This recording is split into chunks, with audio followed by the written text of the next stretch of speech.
revenons à nos moutons. Revenons à nos moutons. À nos moutons.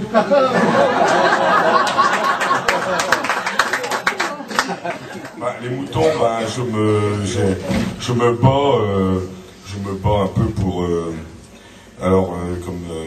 je me déguise aussi en mouton, hein, David. Ouais, alors, bon, ce qui me... Par rapport à... Ça, c'était la première question, comment on devient de marin-pêcheur à sculpteur. Parce que ça, c'est aussi une réponse, c'est que je trouve que dans notre société, beaucoup de gens, on est souvent des moutons. Et si on avait été plus rebelle, alors je demande pas qu'on fasse la guerre civile, hein, qu'on fasse le combat, enfin pas tout de suite, mais on est souvent des moutons, et au lieu de se rebeller des fois, pas physiquement mais moralement, si on s'était rebellé, on n'en serait pas là. Pour les assurances, par exemple, pour les banques, on n'en serait pas là, on n'en serait pas à tout ce qu'on... Voilà.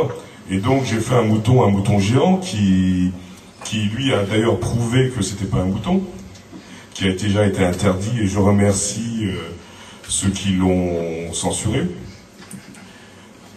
parce que ils lui ont fait une bonne publicité, et à eux aussi. Et donc il devient bélier. Il est mouton, il devient bélier. Alors il a des cornes amovibles. Les cornes font 700 kilos, je crois, ou 500. Donc, bon, et on peut les enlever suivant son attitude, s'il est mouton ou s'il est bélier. Alors le bélier, il fonce, il réfléchit pas. Le mouton, il fonce, il réfléchit pas. Et donc, ce que je veux dire, gentiment, c'est qu'il ne faut pas être des moutons, il faut être un peu rebelle.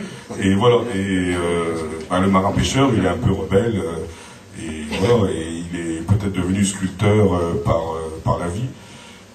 Et voilà, alors ce que